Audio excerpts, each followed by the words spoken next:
오늘 주신 말씀 에베소서 3장 1절에서 6절입니다. 에베소서 3장 1절에서 6절 제가 먼저 읽고 기도하겠습니다.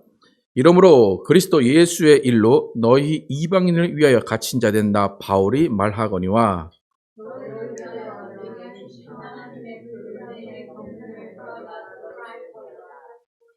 곧 계시로 내게 비밀을 알게 하신 것은 내가 먼저 간단히 기록한 것 같으니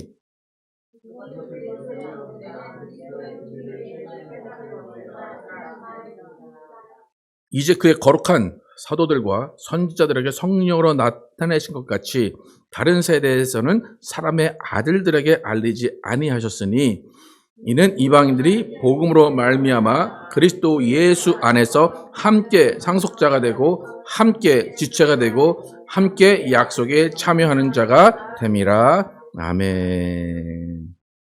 진실한 삶을 살게 하는 예수 복음이라는 제목으로 은혜를 나누겠습니다. 에베소서에서 앞에 두 장에서는 바울이 이방인의 예정, 또 이방인의 선택에 대해서 설명을 합니다. 이방인의 예정과 선택, 바울도 생각하지 못했던 것인데 하나님께서 깨달음을 주셔서 비밀로 계시하셨다. 그래서 이방인과 유대인이 하나다라는 것을 에베소에서 계속 강조하고 있습니다. 여기 바울이 강조하는 유대인과 이방인의 하나됨, 이게 왜 중요할까요?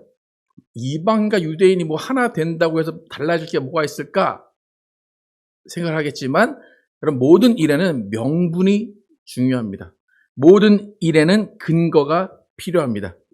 아무리 악한 독재자라고 할지라도 그가 독재를 통해서 전쟁을 하든지 그가 어떤 일을 벌이든지 간에 명분이 없이는 일을 하지 않습니다.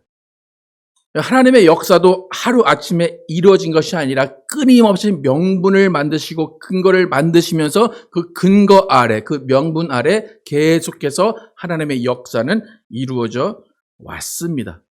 그러니까 하나님의 선하심, 하나님의 인자하심, 하나님의 자비하심은 모든 근거가 있어요. 하나님이 칭찬을 하실 때도 근거가 있고 벌을 하실 때도 근거가 분명하게 있습니다. 그러니까 이방인들이 구원을 받는다, 이방인들이 하나님의 자녀가 된다, 이것도 반드시 근거가 있어야 되고 반드시 명분이 있어야 되는 겁니다. 그러니까 왜 우리는 이렇게 고생을 시키시고 이렇게 광야에 살게 하시고 왜 이렇게 하셨습니까? 라는 유대인들, 그 유대인들과 이방인을 하나 되게 하시기 위해서는 근거가 반드시 필요하십니다. 근데 바울은 유대인으로서 이 근거, 이 명분을 깨달았다. 그것이 자신이 비밀을 깨달았다라는 거예요. 오늘 3절, 4절 함께 읽어보겠습니다. 시작. 곧 계시로 내게 비밀을 알게 하신 것은 내가 먼저 간단히 기록한 것 같으니 그것을 읽으면 내가 그리스도의 비밀을 깨달은 것을 너희가 알 수 있으리라. 오늘 3장인데 1장 2절을 읽으면 다 알 수 있다. 그렇게 이야기를 하는 겁니다. 그러니까 유대인의 사고방식, 유대인의 교육을 평생 받아온 바울의 입장에서는 이방인이 구원을 받는 것, 이방인이 구원에 참여하고 유대인과 같은 반열에 있다는 것은 정말 놀라운 비밀입니다. 그래서 이 비밀을 요약한 것이 6절인데 함께 6절 읽어보겠습니다. 시작. 이는 이방인들이 복음으로 말미암아 그리스도 예수 안에서 함께 상속자가 되고 함께 지체가 되고 함께 약속에 참여하는 자가 됨이라. 다시 한번 읽을게요. 시작. 이는 이방인들이 복음으로 말미암아 그리스도 예수 안에서 함께 상속자가 되고 함께 지체가 되고 함께 약속에 참여하는 자가 됨이라. 이 6절이 바울이 깨달은 비밀, 신비예요. 근데 이렇게 한국어 번역을 읽으면 이게 무슨 내용인지 잘 몰라요. 그리고 함께라는 말이 계속 있는데 함께가 누구와 함께인 것 같습니까? 누구와 함께? 네. 예, 이스라엘과 함께입니다. 근데 6절에서 한국말로는 이스라엘이라는 말이 없잖아요. 그러니까 함께라고 할 때 이웃과 함께인가?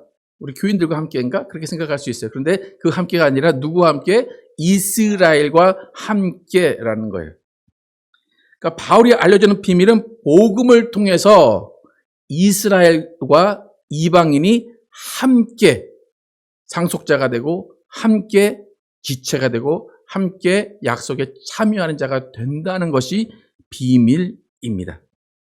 한마디로 유대인과 이방인은 동급이다 라는 것입니다. 아마 유대인들한테 이 얘기하면 유대인들이 참 반겨할 거예요. 그죠? 네. 유대인과 이방인은 다 택함 받았고 다 예정을 받았다라는 거예요. 그런데 중요한 것은 무엇을 통해서? 복음으로 말미암아. 복음을 통해서 그리스도 예수 안에서 이방인과 유대인들이 함께 지체가 되고 함께 상속자가 되고 함께 약속을 참여하는 자가 된다는 것입니다. 그러니까 복음으로 말미암아, 복음을 통해서 이스라엘과 유대인이 하나가 된다는 것입니다. 그래서 오늘 복음이라는 것이 무엇인가 잠깐 살펴보려고 하는데, 복음은 영어로 보면 gospel이라고 나오죠. 그리고 다음 파워포인트 보시면 그리스어로 유앙게리온이라고 합니다. 그래서 유앙게리온이 무슨 의미냐면 good news예요. 그러니까 한국말로는 복음. 그러니까 복음, gospel, good news, 유앙게리온 다 똑같은 말입니다. 그렇다면 복음을 통해서 이방인과 유대인이 하나가 되고 같이 상속을 받는 상속자가 된다라는 것이 바울의 오늘 강조하는 부분인데, 복음, 이방인이 들었습니까? 유대인이 들었습니까? 복음. 하나가 되려면 둘 다 들어야 되겠죠? 근데 우리는 복음은 이방인이 받은 거라고 생각을 합니다. 그렇게 많이 강조를 하기 때문입니다. 하나가 되려면 같이 소리를 들어야 하나가 되겠죠? 그러면 이방인보다 유대인이 먼저 복음을 들었다는 겁니다. 그러면 어떤 복음을 먼저 들었는지 함께 누가복음 2장 10절과 11절 함께 읽겠습니다. 시작. 천사가 이르되 무서워하지 말라. 보라, 내가 온 백성에게 미칠 큰 기쁨의 좋은 소식을 너희에게 전하노라. 오늘 다윗의 동네에 너희를 위하여 구주가 나셨으니 곧 그리스도 주시니라. 천사가 뭘 전한대요? 기쁨의 좋은 소식. 좋은 소식 영어로 뭡니까? Good news. 그래서 그리스어로 보면 똑같이 유앙게리온이라고 나옵니다. 그러니까 동사형으로 나옵니다. 좋은 소식을 전해준다. 그래서 이미 천사가 복음을 들고 이스라엘에게 먼저 들려줬습니다. 그러니까 수많은 좋은 소식들이 옆집에서 들리고 앞집에서 들리고 들렸을 거예요. 근데 그 좋은 소식이 아니라 정말로 그 좋은 소식의 내용은 무엇이었습니까? 11절에 오늘 다윗의 동네에 너희를 위하여 구주가 나셨으니 곧 그리스도 주시니라. 제가 이 좋은 소식 다시 한번 말씀드릴게요. 오늘 다윗의 동네에 너희를 위하여 구주가 나셨으니 곧 그리스도 주시니라. 여러분 좋은 소식 같이 들려지십니까? 굿뉴스입니까? 지금 이 누가복음의 말씀은 그 목자들, 양을 치고 있는 목자들에게 천사들이 나타나서 한 거예요. 그러면 이스라엘의 입장, 유대인의 입장에서는 이 소식을 들으면 정말 펄쩍펄쩍 뛰고 좋아해야 되는 소식입니다. 가만히 있을 수가 없어요. 월드컵에서 우승한 것보다 더 난리가 나는 상황입니다. 천사는 유대인들에게 너무나 기쁜 소식을 정확하게 또박또박 하나씩 완전하게 알려줍니다.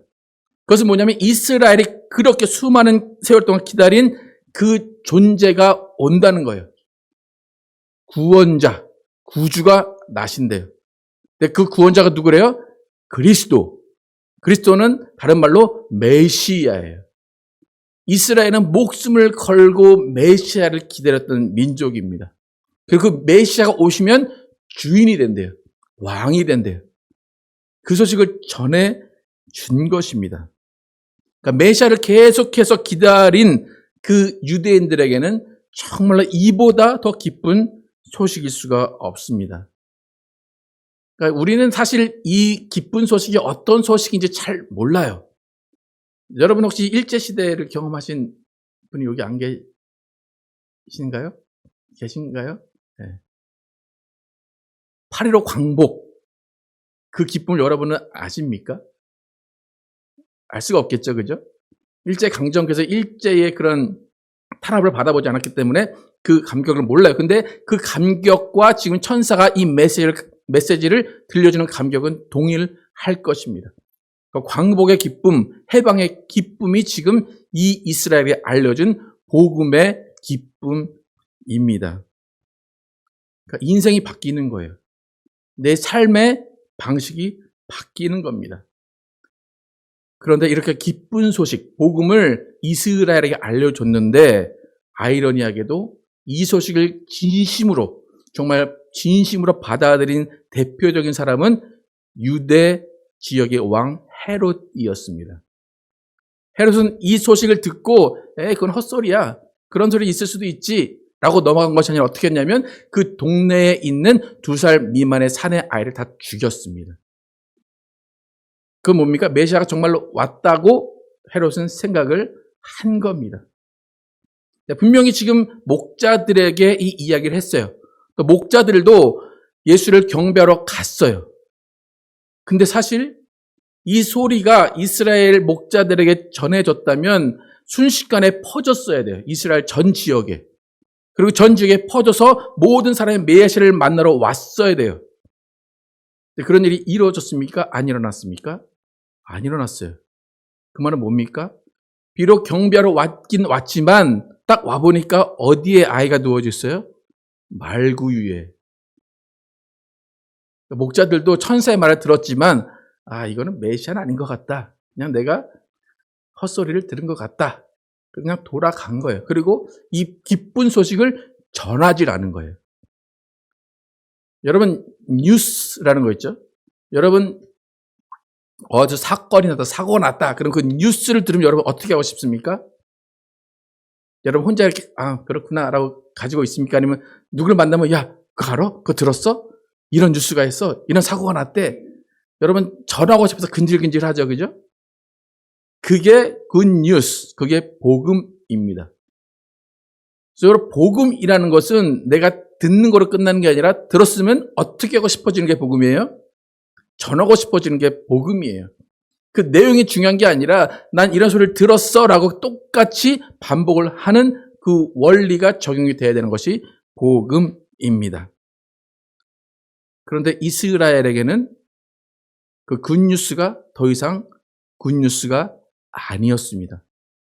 그냥 그 굿뉴스의 구주, 그리스도, 주라고 하는 이 주인공은 잊혀져 버렸습니다. 그 다음에 30년이 지났어요. 30년이 지나서 이 주인공이 드디어 나타났어요. 나타나서 계속 자기가 구주다, 그리스도다, 하나님의 아들이다 외치고 다닙니다. 근데 결과적으로는 어떻게 됐습니까? 미친 사람이 돼서 결국에 십자가에 달려 죽었습니다. 여러분 이스라엘 유대인들은 이 뉴스를 아직도 기다리고 있어요. 메시아가 언제 오시려나 계속 기다리고 있어요. 근데 왜 예수를 메시아로 메시아로 왔는데 왜 예수를 메시아로 보지 않고 또 기다리고 있을까요? 예수가 해준 게 없다고 생각하는 거예요. 메시아로 왔으면 어떻게 됩니까? 이스라엘 나라를 회복해야 돼요. 예수가 왔으면 자기네들이 한 땅에서 같이 모여서 살아야 돼요.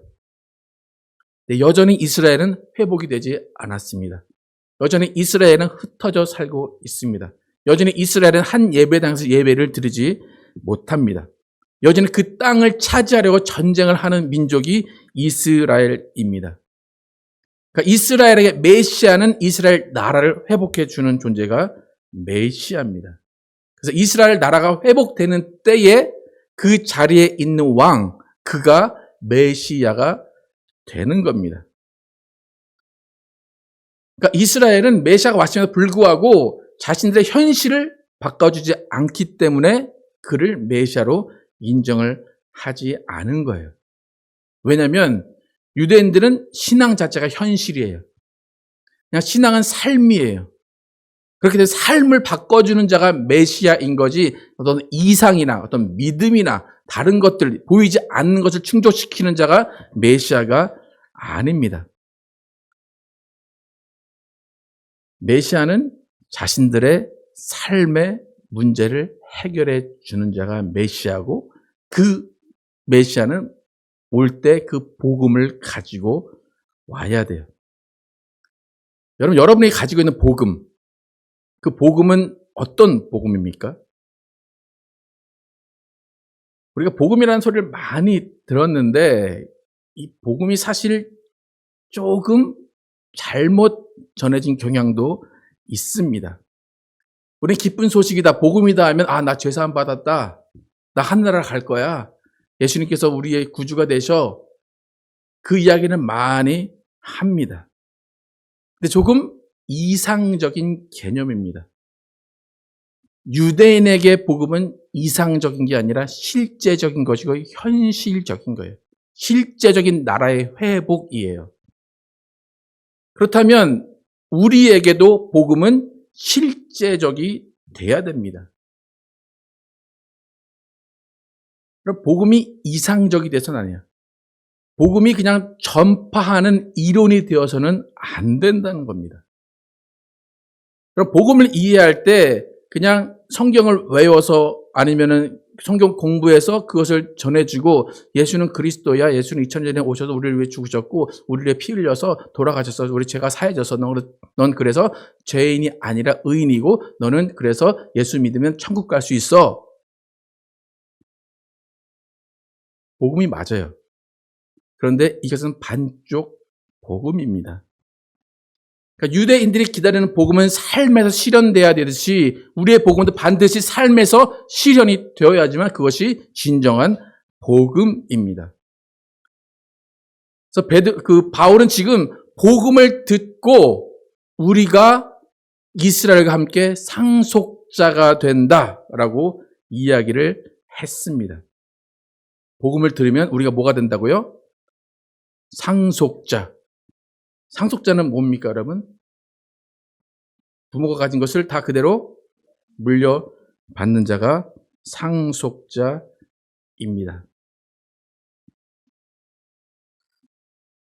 우리는 메시아가 뭔지도 잘 몰라요. 메시아가 뭔지 아시는 분? 메시아. 여러분, 메시아 기다려 보신 적 있습니까? 메시아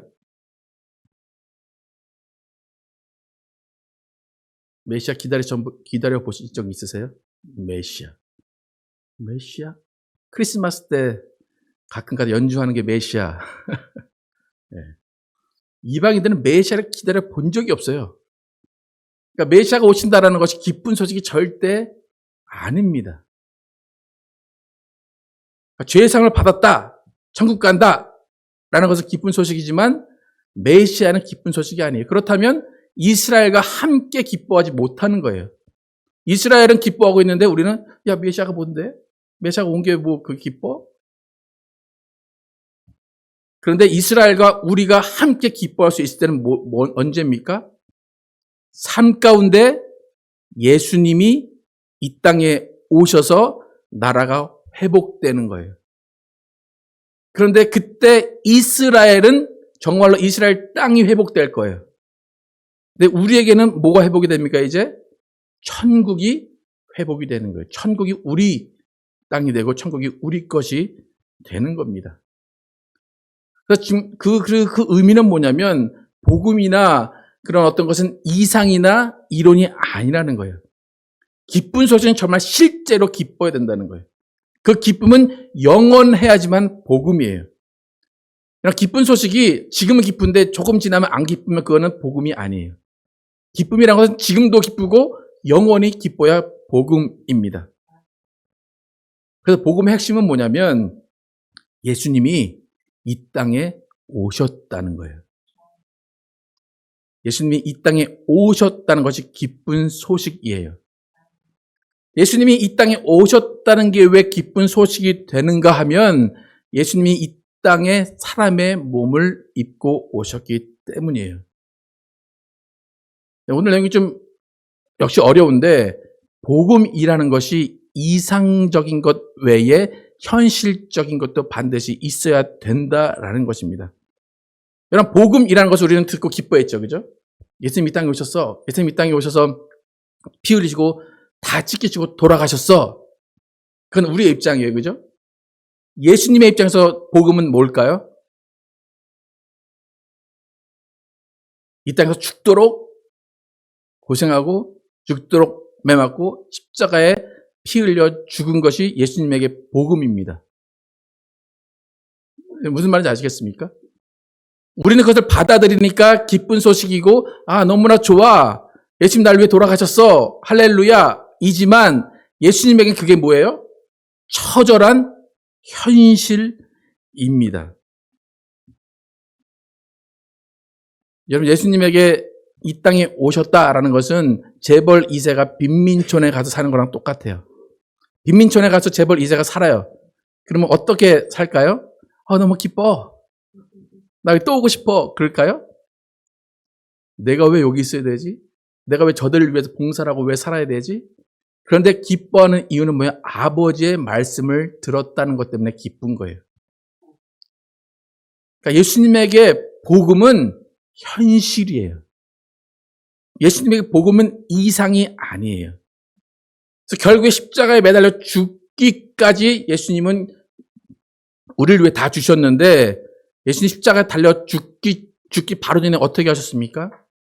땀방울이 핏방울이 되도록 기도하셨어요. 왜 기도하셨어요? 감사가 기도를 했을까요? 왜 기도하셨어요? 나 이거 지기 싫어요. 그런 거예요. 나 이것까지는 못하겠어요. 하나님. 아버지가 하라면 하겠는데 정말 웬만하면 이 잔을 내게서 넘겨주세요. 안 할게요. 하나님.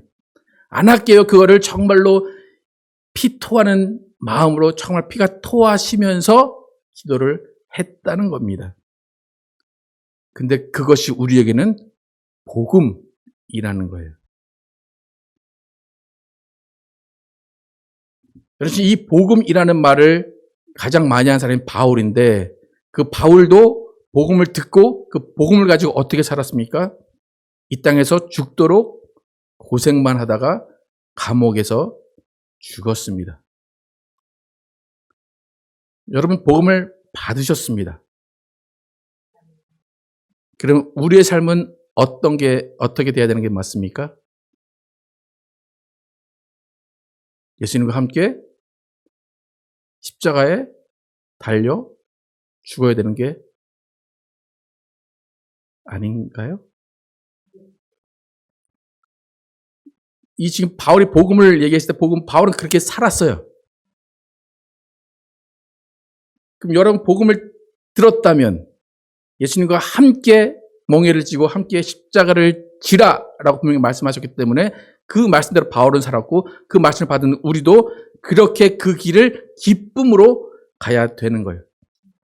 그러니까 마음은 기쁜데 몸은 어떻게 돼야 돼요? 죽도록 고생하는 것이 복음입니다. 여러분 아멘입니까? 여러분 세상이 주는 복음은 뭡니까? 세상이 주는 복음은 부모가 고생 죽어라고 했으니까 너는 편안하게 살아라. 그게 세상이 주는 복음이에요. 예수가 주는 복음은 뭡니까? 나도 죽었으니까 너도 죽어라. 여러분 다시 한번 묻겠어요. 이게 기쁜 소식입니까?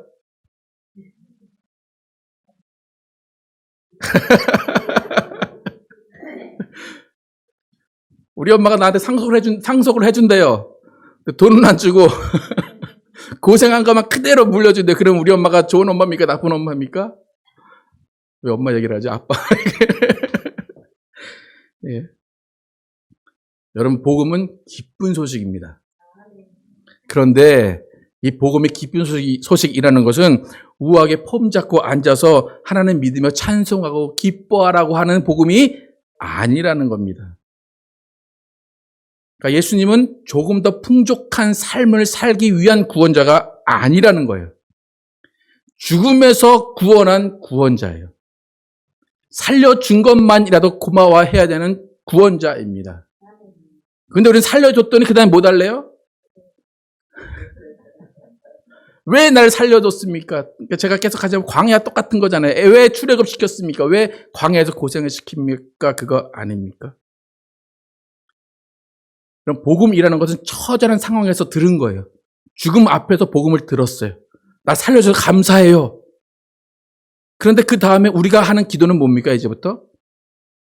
살려놨으면 뭐 하라는 거예요? 잘 먹고 잘 살게 해줘야 되는 거 아닙니까? 이게 복음 아닙니까? 그래요. 이스라엘에게는 그게 복음이 아니에요? 이스라엘도 결국 그거 원하지만 지금 어떻게 살고 있어요? 전쟁하고 있고 죽어가고 있고 자기 땅도 없고 자기 예배당도 없고 돈은 많고 뭐 그렇게 살아가고 있습니다. 오늘 제가 드리고자 하는 말씀은 뭐냐면 복음은 이상이 아니라 복음이라는 것은 예수님이 이 세상에 오셔서 겪으신 삶이 복음이라는 거예요. 예수님이 이상적으로 내가 저희들을 구원해야 되겠다, 저들의 죄를 씻어줘야 되겠다라고 이상을 가지고 오셨는데 그 이상이 현실로 된 것이 예수님의 피가 흘려졌고 예수님이 채찍 맞으셨고 욕 들으셨고 예수님이 모든 고난을 받으신 것이 예수님에게 복음이라는 것입니다. 다시 말해 복음은 예수님의 삶이에요. 그럼 그 복음을 우리 들었다면 우리도 그 복음은 삶이 돼야 되는 겁니다. 지금 한국교회가 지금 계속해서 무너져가고 있는 이유가 이 복음은 삶이라는 말을 강조하지 않았기 때문이에요. 복음은 이상이라고 그래요. 우리 천국 갈 거야. 죄 다 사해졌어. 그러니까 즐겁게 살아. 너는 복음을 들고 전도하러 가. 그래요. 옛날에 많이 들었던 저희 어머니 세대에 많이 들었던 얘기가 뭐냐면 남편들이 그 어머니를 그 교회 다니시는 분들 자꾸 때리는 그런 분들이 많았어요. 옛날에는. 근데 그 남편들이 때리는 이유가 뭡니까? 이 여자가 교회 가더니 밥 안 하고 가서 전도한다는 거잖아요. 그죠?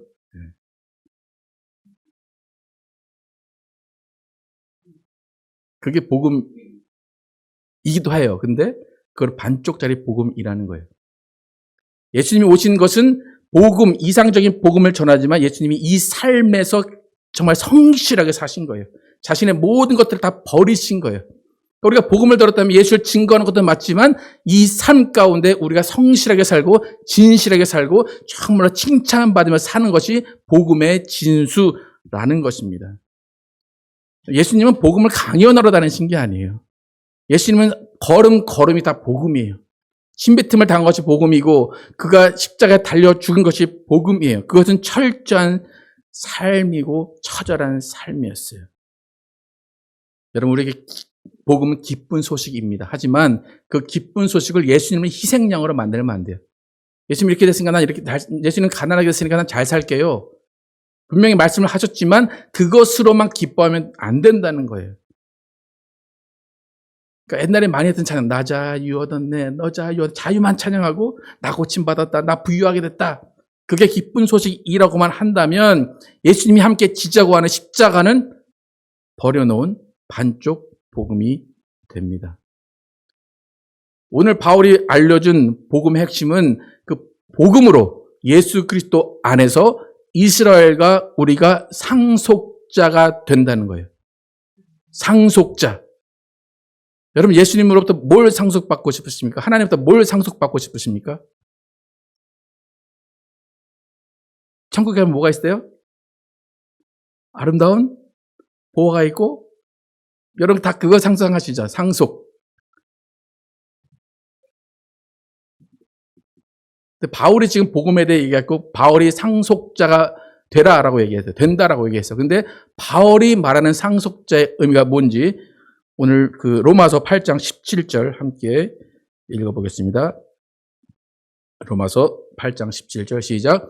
자녀이면 또한 상속자 곧 하나님의 상속자요 그리스도와 함께 한 상속자니 우리가 그와 함께 영광을 받기 위하여 고난도 함께 받아야 할 것이니라. 상속자는 영광도 있습니다. 천국의 그 화려한 영광도 있습니다. 그러나 모두 함께 받아야 된대요. 고난도 함께 받아야 됩니다. 하나님 믿으면 다 잘 된다. 거짓 복음입니다. 하나님 일만 열심히 하면 만사형통이다. 거짓 복음입니다. 거짓은 아니고 반쪽 복음입니다. 그러니까 30년 전에 한국교회에서 계속 있던 그 번영 복음이 지금까지 계속 남아 있습니다. 하나님의 일을 다 하면 하나님 다 책임져 주실 거야. 그리고 저 고난 어디 가서 받아야 됩니까? 저 고난 받기 위해서 어떻게 해야 됩니까, 우리는? 여러분 교육 받으신 대로 한번 말씀해 보실래요? 그렇죠.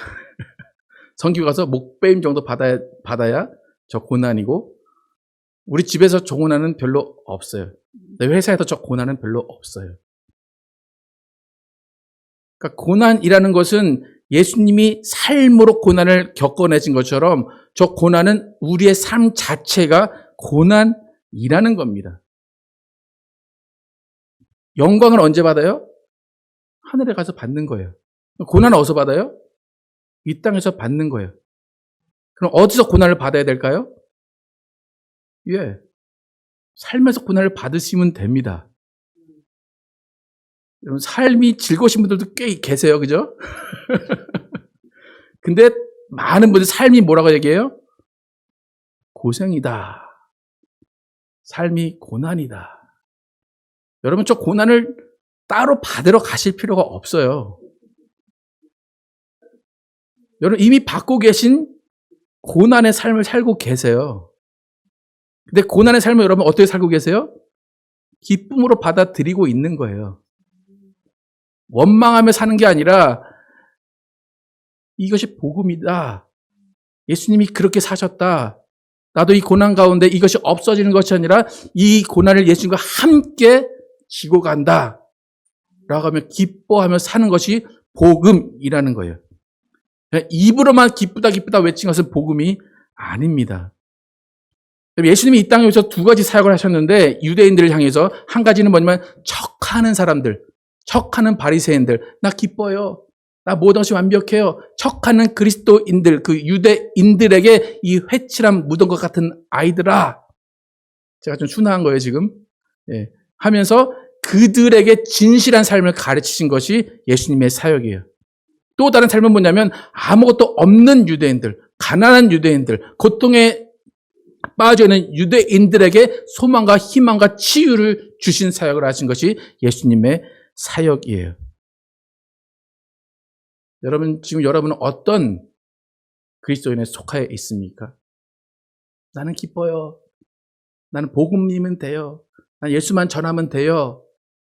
라는 척하면서 살고 계십니까? 아니면 정말 삶 가운데 나 치유가 필요해요. 나 회복이 필요해요. 나 정말 주님께서 주시는 물질이 필요해요. 라고 주님과 함께 가며 함께 구하는 그런 복음을 들고 계십니까? 이스라엘과 함께 상속자가 되고 함께 지체가 되고 함께 약속에 참여한다는 비밀을 잘 깨닫기를 축복합니다. 이스라엘 복음을 들었습니다. 메시아가 오셨다 복음을 들었습니다. 하지만 여전히 수많은 굴곡의 역사 가운데 살아가고 있습니다. 복음을 들은 이스라엘이지만 수많은 학대와 따돌림을 당하고 있습니다. 계속해서 전쟁의 역사 가운데 민족들이 죽어가고 있는 역사를 이어오는 사람들이 이스라엘입니다. 우리도 복음을 들었습니다. 하지만 여전히 삶의 무게는 우리를 짓누를 것입니다. 힘들고 지친 인생을 살아갈 것입니다. 하지만 우리에게는 이스라엘이 기다렸던 메시아, 그 예수 그리스도가 우리에게 있습니다. 언젠가는 우리는 영광을 볼 것입니다. 그 영광으로 하나 될 날이 있을 것입니다. 그러니까 여러분 삶을 너무 등한시 여기지 마시기 바랍니다. 그냥 난 전도만 하면 하나님이 다 먹여주실 거야. 난 전도만 하면 돼. 그리고 아무 일도 안 하고 있으면 그 사람은 누가 책임져 줍니까? 옆에 있는 사람들이 죽도록 고생해서 그 사람 책임져 줍니다. 여러분 무슨 말인지 아시겠습니까? 부인이 밥 안 하고 집 나가서 전도하고 있으면 밥은 누가 합니까? 애들이 하든지 남편이 합니다. 여러분, 복음은 삶이라는 것을 기억하시기를 축복합니다. 그래서 진실한 삶을 살 때 복음이 전해지는 거예요.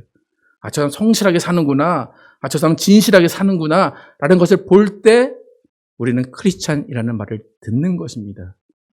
여러분, 죽으러 선교 가실 필요도 없고, 고생하시러 자갈밭, 가시밭 가실 필요 없고, 여러분 있는 그 자리에서 고생하시면서 그것을 감사로 여기시고, 그것을 기쁨으로 여기시고, 그것을 이겨내시면서, 견뎌내시면서 예수님 오시는 그날 영광을 바라보는 저와 여러분이 되길 예수의 이름으로 축복합니다.